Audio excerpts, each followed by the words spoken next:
Igama nguBhaka isibongo wakanzama bathi ngihambile bathi ngibonile bathi ngizenzile bathi wathinta uBhaka udakwe yini ingwele ibhuqa imizi abafokazana ngothwala lodwa ngabetshise thuluza ngihambi nalo ngilifice ensibini xama uxakile kusazoshuba kusangenzeka noma yini ngumafavuke njengedangabana ngunogwadjogwadjwa ikhulule ngumfoka makhanda khanda indlondlo enamakhanda amabili elisithathu elinkosazana dama elingasho ubusika nehlobo ngqwele ngaphuphi inyoni ziphopha amehla namalanga mthombo ogelezayo ongabonakala ukuthi amanzi aphumaphi kubonakala lapho eqhamuka khona ngathini mina bathini bona kunjani makunje ngithanda ngize ngithande nabangangithandi ngoba nabangithandayo bake bangangithanda kodwa namhlanje sebengamaqinisa ami sebeyangithanda wena onyanya ufokofo ngeke ngize ngizwe ngempatha mina gcwala ngakufakela nangu sikisi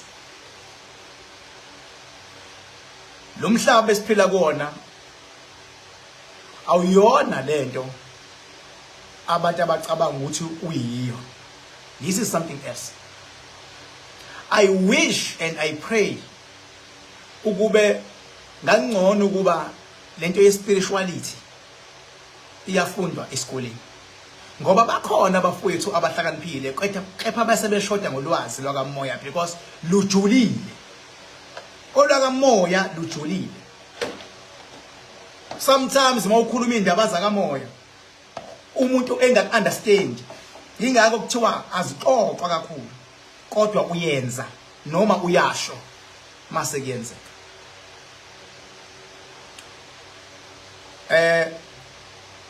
Sikujana mfowethu ngikuzwile ukuxolisa kwakho ngikuzwile futhi amagama ebehlamba nokuxoliswa kakho ukuthi kwenzekile ngikuzwile Sikujana Dr. Khehlelezi uxoliswa kwakho ukuxolisa kwakho kukodwa angithi mina ngumuntu wezingqinamba mina xola ncane ufuna ichaza kahle le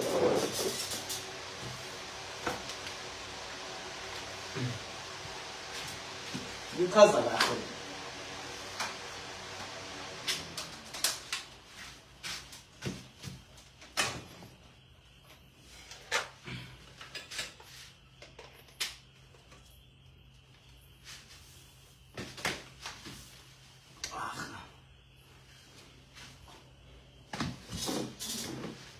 Funa ukuchaza kahle lento ukuxolisa kwakho kukodwa mangabe umuntu wakamoya uya understand ukuba kunengqinamba phakathi ngoba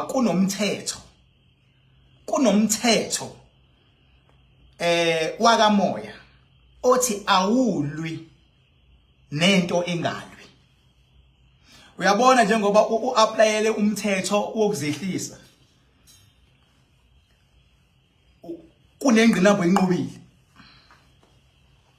njengoba kunemimoya efikile kuwena ngaphakathi noma ngemicabango noma ngendlula noma ngephupho noma ngesibonakaliso noma ngekwe consultation wena waziyo ukuthi imimoya ifika kanjani ekwenze ugcine iconvince ukuthi ubone isidingo sokuxolisa. Izwake ngithini mfethu ngithi umthetho wakamoya uthi awulwi nanoma yini engalwi. Uma ngase ngithi mina njengoba impi kade isiqala ukuba toxic bese kuyimpi lebisiyenzeka njengoba kade iba toxic mangase mina ngiqhubeke mina ngibe toxic kuzobe ngihlulwe ingqinamba yakamoya shuthi lapho ngabe strategically sengidayisekile noma ngidayisile ngokuthi ngiyayi understand and I always stay on the line leya toxic ebesiqalile ngithi ngiyabonga ukuthi ukwazile ukuzehlisa nami ngeke ngiqhubeke ngibe toxic. Into engeke mina ngiyeke ukuqwashisa abantu nokufundisa abantu. Uma kuukuthi ukuqwashisa kwamabantu kuyisono kwabanye noma kuyimpi kwabanye ayike nginhlahla ngoba emazulwini ngabe kwela leyo nto kulwela abantu ingakho ungeke ungumbono kaJehova enqotshiwe. So njengoba ngiyichaza ke lengithi ukwazi kwakho ukuzihlisa ngikulalelile futhi ukhuluma. Ngiyalalela ke mina because ngiyamthanda umuntu obekhuluma ilanguage yakamoya. Ngiyamthanda umuntu okhuluma ilanguage yakamoya. Ngikuzwile futhi uchaza ukuthi isigodlo sami sinhloboni. Baya abahlale beza lekhaya ke bayazi ukuthi sinjalo. Uchaze sona ngempela isigodlo sami. Dr. Khehlelezi sikuja. Uchaze sona ngempela. Yabo. Vele la eThekwini mina nginegodlo ezimbili. LeThekwini. So that is why ngithi uyabona masuqala uhlonipha ke isigodlo. Uhloniphe mina uzohlonipha isigodlo. Kumina kwenza ngikubuke wena sikujani njengomuntu ozalwa kabusha. Njengomuntu ozalwa kabusha. Ngizwile futhi uthithi igama laNkulunkulu. Wayiwina futhi inhliziyo yami ngoba angifuni ngempela noNkulunkulu. Uthema usho uthi even amanye ama products akho uyawa uthi mawusukwenze konke okwenzayo uphinde wakhulekele ube uNkulunkulu phambili. Hayi umthintile lapha. Vele mina isifiso sami ukuthi zonke inyanga zibe uNkulunkulu phezulu mase yibeka amadlozi abo da second. Into engeyifuni mina ukuthi umuntu afune ukubeka idlozi lakhe ngaphezulu kaNkulunkulu ngoba uyaliqhatha idlozi lakho noNkulunkulu. Ngithi ngiyicacise leyo sikujana. Yingakho mfowethu ngithi it takes a man ukuthi umuntu akwazi ukuzihlisa uxolise ngalezo xoliswe ngalo. Mina ngabe ngiunfair ngabe kwayimina kahle kahle lento engithi ngiyona wiwinile inhliziyo yami. And I pray ukuthi njengoba ngikubuke mina njengomuntu ozalwa kabusha. Zalwa kabusha ke noma sewusiza abantu la obasiza khona akube ukuzalwa kabusha. Yingakho ngiqale ngangangena mina ku live. Ngathi ake ngibuke lento because kuyenzeka omunye umuntu axolise ngapha. Kanti impi ufuna ukuyilwa ngenye indlela. Siyayigada futhi leyonto. Ukuthi mawuxolisa ngapha kungenzeka yini ukuthi mhlawumbe uyaqhubeka uyalwa. Mhlawumbe ublafa abantu uthi uyaxolisa bese ulwa ngenye indlela. Ziningi indlela zokulwa. Ziningi. Mawulwa uyakwazi ukuthumela abantu ukuthi abayohlasela. Mawumuntu mawulwa beyohlasela abantu. Kodwa wena mawusewenza ini? Masewenza i-fake smile. Wekuthi ngiyaxolisa ngapha bese uthuma abantu bayohlasela. Baphatha ikhali yonke into. Uyakwazi omunye ukuxolisa bese ethuma imidlwane ukuthi ayiqhubeke ikhonkothe ilwe. Yabo lapho usuke enza abantu izilimo ukuthi njengoba ngithi ngiyaxolisa nje kodwa nginemidlwane yami khonkothani nini ibikhokothe nayo. Omunye uyakwazi ukuthi athi bengabe exolisa bese kugcwebela uvi. Nginjena ke mina uma kungenzeka Dr. Khehlelezi kube ukuthi ubuxolisile nje kanti mhlambe khona iplan ekhona ngabe mhlawumbe uzobona udweba uvi noma ngabe khona imidlwane uzoyithuma noma ngabe khona into ozoyenza kuyoba yibhadi lakho ke lelo. Ngoba yindaba ngoba ngeke ngiphinde mina ngehlisa umoya entweni enjalo. Ngiyodila nawe la ngigcine khona. Nawe futhi uyodila nami la ugcine khona. Kodwa mangabe nje uthi uyazihlisa bese kungabi khona impozulwa ngayisa ngoba ngihlakaniphe kakhulu ayike ngazi uyibona. Bona yonke into. Kodwa mina indlela oxose ngayo ngikubuke njengomuntu osezwale kabusha. Ngabuka ngibuyelwa yithemba ukuthi hayi akuzini phela ngoPawuli lo wayezingela amakholwa owashawa unyasa. Angazi ukuthi ngizoyichaza kanjani lona but bayayazi amakholwa lento. Washawa unyasa wavuke sowomunye umuntu. Lalela baba. Lemhlabeni vele umuntu nomuntu uyawenza amaphutha. Ngiyakwazi lokho mina. Kodwa into ebalekile ukungajajwa ngamaphutha owenzile. Ukujajwa mawusuthi ushintshile ukuthi ushintshe ngempela yini. baningi abantu namhlanje abashadile abaqale benza amaphutha bengakamtholi upartner ozomshada. Baningi abantu abaqale bangahlonipha benza amaphutha kodwa namhlanje impilo yabo isihlelekile. Lemhlabeni siyafunda ngamaphutha. Iphutha engalenza mina ukuthi ngithi sigujana ngeke ngiphinde ngikhuze uma wenza iphutha. Cha, angithi phela njengoba ngukingi nje. Uma ngamuntu eziphutha akufanele ngilwe nawe. Kodwa kufanele ngilungise iphutha elenzekile, ngabe ngenkulumo, ngabe ngokufundisa, ngabe noma ingane, kulungiswa ini iphutha. Hayi lento yokuba toxic, because ngeke ngivume ukuthi ngithi hayi bantu sengizonidayisa ngoba sengibasizile abantu kwezinye izinto and mina ngibekelwe ukuthi ngilwele abantu. Ingakho lingekho ilanga la ngiyosho khona into mase kuthiwa leyo nto ayenzekanga. Alikho. Noma yini engiyishoyo iyokwenzeka njengoba ngishilo. Ingqinamba engayinqoba engivumela ukuthi kube njalo. Kodwa mangathiwa ngishinto kuthiwa yenzeki, kungaba either ngiphule ingqinamba noma uNkulunkulu ungishiyile. Sengafuna ukubheka ukuthi ngoneni ukuthi uNkulunkulu angishiye. Ngoba uNkulunkulu akakushiyi lingekho iphutho lenzile.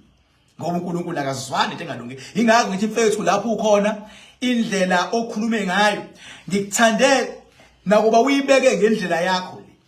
Khona le nkulumo ithintile Dr. Khehlelezi kodwa wayibeka ngendlela yedluzi lakho ngakuzwa futhi. Umuntu unemimoya emibili umuntu. Wena uyibeka ukuthi khona amakhehla, wathi khona ogogo abathi amakhehla athanda ukula.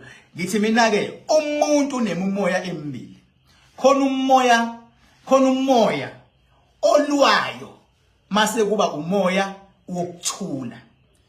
uNkulunkulu nabantu abakufisela okuhle abahambisani nomoya olwayo. Idlozi lakho elikufisela okuhle alihambisani naleli dlozi elilwayo. Idlozi elilwayo likwakhela izitha kungenasidingo. Idlozi elilwayo likuvalela izinto kungenasidingo. Kanti idlozi lokuthula nelomnqoba livula noma kuvaliwe ngoba mawulala phansi ila khona abantu bekwazi ukudabukela. Gada nala unotice yazi abantu even social media abamlwela umuntu othi uyayilwela kodwa abantu beke bakubona ukuthi uyi victim. Babalalela baze beze show hashtag bekulwela because uyi victim. Yini bekubothi uyi victim kodwa uthuli bayakulwela abantu. Kodwa mangabe uzokhuluma kakhulu ulwe kakhulu abantu abakulweli bathini bathi sifuna ukubuka ukuthi iyogcinaphi ngoba niyana. So uma uthi wena kube nemoya emibili khona amakhehlalo khona izalukwazi ezikhuzile ngiyayi-understanda mina ngokwakwa spiritual liyonto ishilo ngokwakwa spiritual ukuthi yezempi lezi ezokuthula lezi zokuthula zipreminder kulezi zempi.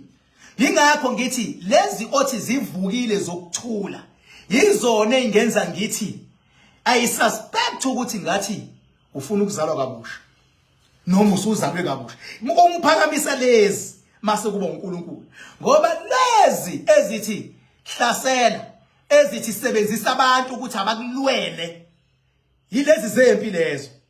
Ingakho ngithi mina into eyenza ngikhulume kanje ingenxa yamazwi aphuma emlonyeni. Ngize ngaphinde ngawaposta mase ngiwaposta ngathi kwagqamisa futhi lamazwi lawo ngawagqamisa sengwapostile mina because bengifuna ukukhuluma ngayo yonke lento. Impi ayifuneki. Into efunakalayo is to be humbled bese kukhonjwa indlela. Uma ungibheka mina noma yinini mangiba nenkani kodwa ngibe ngikhomba indlela. Ngibe nenkani kodwa ngibe ngikhava abantu. Yabona ilwimpi ngoba phela angikwazi ukuba nenkani kodwa ngingakhona. Ilwimpi anginendaba nempilo yayo. Into ebalekile ukunqoba. Guarantee ngeke nginganqobi ngoba ngazi amandla engihamba nawo. Ngazi ingqinamba engayinqoba. Ngazi isifungo engasifunga ukuthi ayikho into eyoma phambi kwami. Ngazi isifungo engasifunga ukuthi ayikho into eyoma phambi komuntu osefike kimi as long as bezongilalela ngihloniphe bese fikile umuntu nje efuna usizo ngazi yonto ngazi mina ngikhipha imali ezinkulu ngimbisa idamu thiwe liyafuneka kuze kulawulwe yonke into ngimbisa idamu ngazi mina iziphi ingaka ngithi mfowethu ngilalelile ngithukuthele ngoba before wenza live ngiqale ngezwe ukuthi uyafuna ukukhuluma nami uyazi ke nawe ukuthi utshene bani ukuthi uyafuna ukukhuluma nami yabo uyafuna ukukhuluma nami ngoba khona izalukwazi ezifikile uyafuna ukukhuluma nami noma ngingafihli utshele lapha ya ubhuti we-restaurant esezingeni eliphezulu emhlanga rocks egcwalayo and ekufika izikhulu lekuthiwa uMageza le restaurant nami engidla kuyona bengabe ngemhlanga imushroom restaurant leya esezingeni eliphezulu le restaurant wena onyanya ufokofo kusho thina uKhehlelezi ngeke mina ngiye entweni ngigoqa mushroom isezingeni eliphezulu uthinte uMageza kanti uMageza unabangani aphinde futhi uMageza kumina afane nomfowethu ngeke ngithi umngani kumina afane nomfowethu thema uthinta yena naye wangifonela ngathi kulungile ngizobuka njengoba ngubukile live wakho yabo so kwakona ukuthinta uMageza usomabhizinisi okanjeya umngani wakho kumina afane nomfowethu ukuthinta yena angitshela ukuthi angibuka live angigqugquzele noma usukana aphinda afone athi King nangu seyangena amandla lawo ngabo amandla ungithintile uMageza and ufuna ukumtshela ukuthi khona abadala sebefikile kuwena wamtshela futhi ngenhlanhla uMageza naye umuntu akaspiritual understand ingeke kwazi ukungithinta nje mina angifihli mina angifihli nje mina angifihli mina mfethu yabo ingeke ngithi mina lapha nje mangabe ngiyemhlanga ngeke lapha emushroom akhona namanye ama-restaurants namahotele engiwahambe kodwa ngikhuluma ngale ngoba ile engiregular khona ngenxa yokudla kwakhona okright so bafethu so ngiqonda ukuzoncoma la ngoba phela umuntu mfethu awumgceki noma enze kahle ngabe ngilongi by spiritually nje ngingagwetshwa umuntu awumgceki noma enze kahle kunemshado ebhidlikile ngaphandle ngokuthi nje akekho ufuna ukuzihlisa indoda naye yazi ukuthi imini inhloko umama uthi ngeke ngizwe ngalo ubhidlika umshado kunosomabhizinisi abaxabanile kwawa amabhizinisi ngoba ngeke ufuna ukuzihlisa engekho naloyo ethi nami ngiyinkunzi ngakithi nalo ngiyinkunzi ngakithi kodwa ukuthi ukwazi ukukhumbula ulikhiphe uthi ngukingi uthi utsheliwe futhi idlozi lakho lathi ukingi lo latshela idlozi lakho lathi ukingi uyihambile le ndima endimudala kodwa nawe uhamba nathi nawe unamandla ngangithi mina ngokwami ngikubona uzala kabusha and ngifuna ukubuka ngifuna ngibuke nje ngoba njengoba uzala kabusha ngifuna ngibuke ukuthi lento engiyishoyo yiyo ngempela yini ngizoyibuka uma ngiyona ngiyobuya ngithi idlozi lakhe yes linamandla kodwa uyena obuya ngalilaleli ngiyokutshela kodwa lokho okwenzile hayi kukunika amandla kukunika amandla and nami ngiyacela emazulwini nasemhlabeni ukuba njengoba ukwazi ukumela iqiniso limele iqiniso njengoba ulimelele mfethu wenza live limele noma usulapha ngoba ngesiqamba manje ukulapha kwakho nawe wakuphiwa abadala bakho limele iqiniso noma usulapha le mfethu kodwa uma uzoligeja mawusulapha ngiyabuya uma ngizothi like ngithi uzalwa kabusha kuyaba eceleni kunemdlwane la engikhonkothayo ithi thunywa wena izosuka ke la. Izosuka ke lapho. And mayisuka umhlaba uyonyakaza. Iyonyakaza. Bafethu nani lapho nikhona hayi ukuthi ngithini. Kwaba ingqinamba yami awulwi nomuntu ongabi. Nawe emsebenzini futhi la ukhona ungalwi nomuntu ongabi. Kodwa umuntu ubeke walo ilwake nawe ke. Beke walwa. Ngoba ngeke uvume phela unqotshwa ungalwanga ilwa kodwa uqali ngokulwa. Ziyazi ngisho igebengu akuqala u7 kuqala u6. Ithi 6 mayisithi 7. Mayisithi 7 sekushintsha inombolo. Bayazi. Thenje ake ngikhulume nawe lapho ukhona sigujana mfethu. Lapho ukhona ngiyazi ukuthi mina kunabantu abazi ukuthi angikufuni cha ayikho lento. Mina into engiyayifuni ukuthi kwenzeke into ekhombisa ukuthi umuntu yamhlukumeza.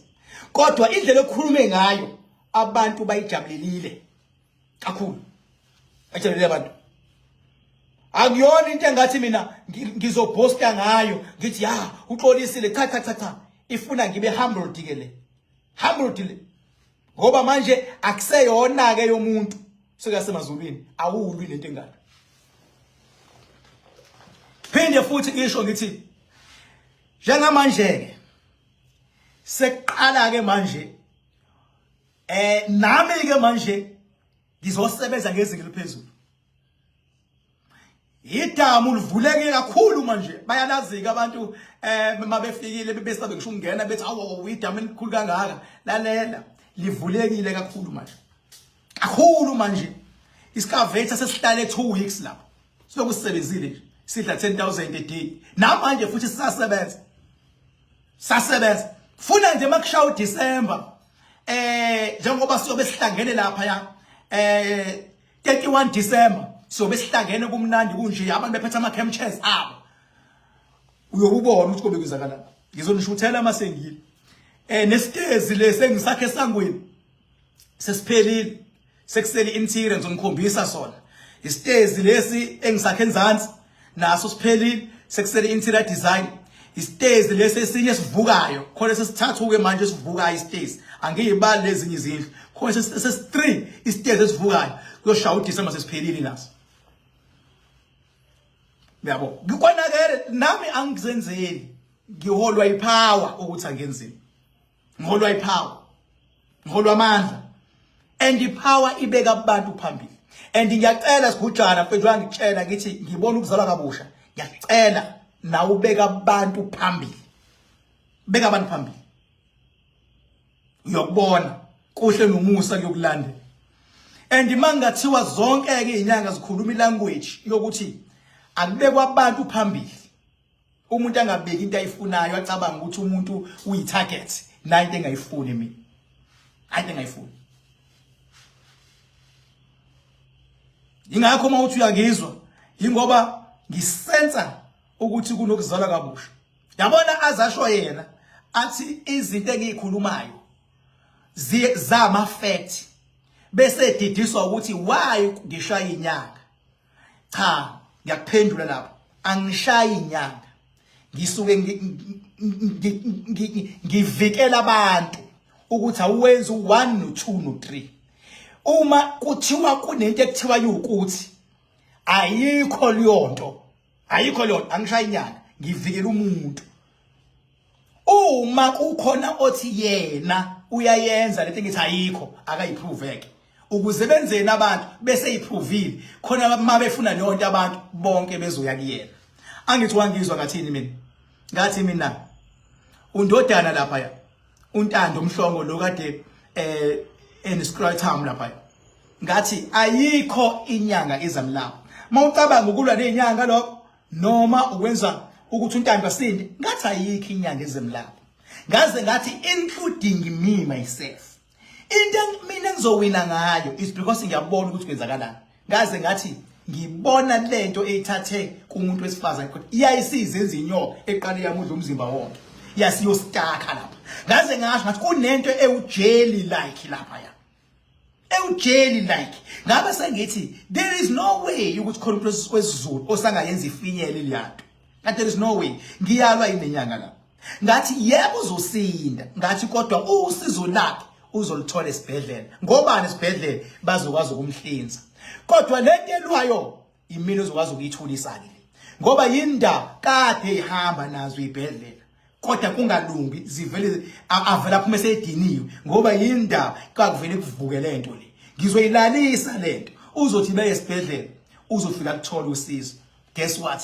Namhlanje usefana nomuntu onormal. Wenze exactly. Kwaze kwafika ngisha ama TV la ezofuna ecathi ngizosubseka. Efuna ukungiqinisekisa into engiyishoyo uma efike efa esibhedlela ezothi wani ngathi ngeke afe ngoba into ebizombulala yile eyinyoka. Manje lento eyinyoka ngiyibamba nje. Ngiyibamba nje. Odokotela besebenza umsebenzi wakhe. Ngokomthetho kumele ngabe odokotela basesibhedlela nezinyanga nabela bendabuko kumele ngabe kuyasetshenziswana. Ngoba hayi ukuthi mina kuphela okwazi ukwenza lo msebenzi engwenza intanda. Ukwazi ukubamba umoya. Bakhona nabanye abakwazi umehluko abekho vocal. Untando besezambe wayiqeda ibhedlela. Esaza abantu besizulu esebahambile esafuna ukuya kwabanye. Mina ngakhuluma kukhona uhamba ezolithatha enyangeni ngathanda hayi lapho nangampela bajika. Ngoba bezwe mina ngisho bajika. Bathe bebejika bafika kumina. Mabefika kumina ngakhuluma bathi sesithemba wena. Ngathi khululekani ngizoyibamba inyoka. Ngiyibamba inyoka. Bathi sebehamba ngabathi fu ngemali engakanani. Kodwa angikaze ngiveze le nto because bengi understand ukuthi impeni wayo ayifuni ukuvezwa, ifuna ukunqotshwa under mina mangilapha ke angivezi into engiyenzayo. Even ngisho isambe engasikhipha ngithi angikusho ngoba sebesuke bakusho lapha abafowethu bethulele TV sebekumentionile ngizwile bekumention ku TV ingakho sengikusho manje ngabathi funga imali yabo kuthe noma sebeyabomlandi bafika futhi la ngaphinda bathi futhi why kube ufu it's because angifuni into ezophazamisa nezovala yabo sibonge kubona bonke abantu ababamba ikhaza ekuthenini ehanjiswa noma eselandwa sibonge kubona bonke abantu ababamba ikhaza ngokuhlukahlukana kwabo baningi bahlukahlukene ngokuthi ngiyabala abanye bekhona ngababalanga kuthiwa ababamba ikhaza nje nekade bemkhulekela abantu sibonge nezinyanga ekade zikhuluma egodlweni zazo zimfisela ngoba zikhona izinyanga ebeyikhuluma egodlweni zazo zimfisela okuhle zikhona. Bakhona abantu ekade bethandaza bethi ngampela iprocess ayihambi kahle bakhona kodwa into emnandi bese bethandazela into ene directive yokuthi kuyiwa la awucabange ezosuka aye kumuntu thizeni kanti umuntu uyomquvisa nje emzini wakhe 3 weeks ehleli engasizakala uyathandaza wena kanti ivela kwenze kulutho. Kumnandi ukuthandazela into ekhona even empilweni yakho ithi uthandaza ibusebenza kanzima. Thandazela into ekhona ungathandazi kanti ulele yabona ungathandazi kanti wena wazi ukuthi yonke into kumele ize ngetrade. Cha, thandaza kodwa ugijima, thandaza kodwa ukuline right. Umsebenzi wami mina ukufakana kuline kodwa manje kufaka kuline sometimes ngeke kube mnandi ngoba kusuke phela kunemoya against lento engiyishoyo. So kunemoya against bafethu lento yaka spiritual world it's something else. Akuyona into yokudlala yokuthi ukudlale ufica abantu bedlala ngayo akuyona into yokudlala. Ingakho nje mina ngisho umuntu ekhuluma ngiqale ngimbuke ukuthi is he spiritually uplifted. What's not born ukuthi you are not spiritually uplifted. Uyazi ngisho ukunaka nginaka. Ngifike ngithule nje. Okunalokho ufuna ngikufundise. Fundisa because sikwazi ukubona izinto ezinkali. Anginawo abaningi bengizothi nje sigutshana uxolo lilithile ngizizwile futhi ngiyalumukela.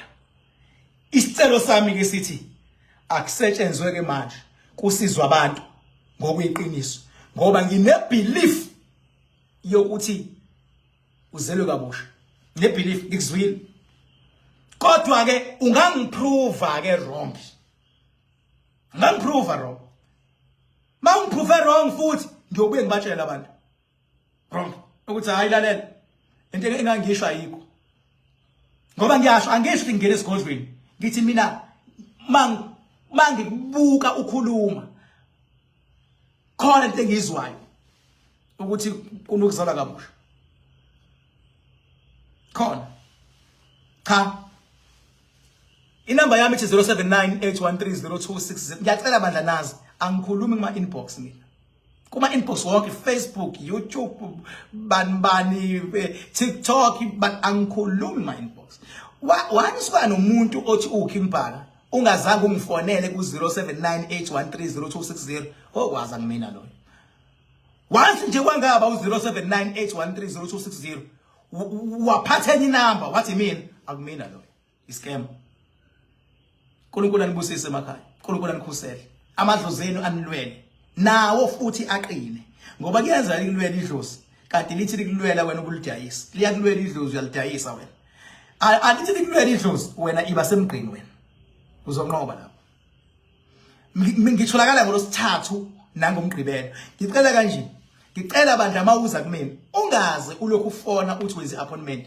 ngolosithathu shosho ngisuke ngikhona shosho ungaze ustresseke angimthola ocingweni ngibhizi kakhulu ngolosithathu shosho ngisuke ngikhona ngeSaturday kusuke kuyiwa lapha ya edamini lamakhanakana yila ngisuke ngiyoqopha umlando sokuyiwa lapha ya etsheni kunesiziba esisetsheni kube netshe likhulu mase kuba nendawo la uma khona mase kuza amanzi mase kuza insebenzo eyenziwe etsheni makusuka etsheni uyiwe edamini makusuka edamini uyahamba unika umakhanakana uyahamba uyonqoba yonke leyo nsebenzo uma ngeke ukuhlola phakathi kiba u10000 ngeke futhi uzuyisona including umakhanakana oil kulapho lapho including uyetsheni lamakhanakana kulapho lapho including ukubanjwa yezami izandla edamini kulapho nakho including ukunqoba kulapho nakho khumbula ngihleli and ngiyakuthandazisa lapho khona ukuba zonke izitha zakho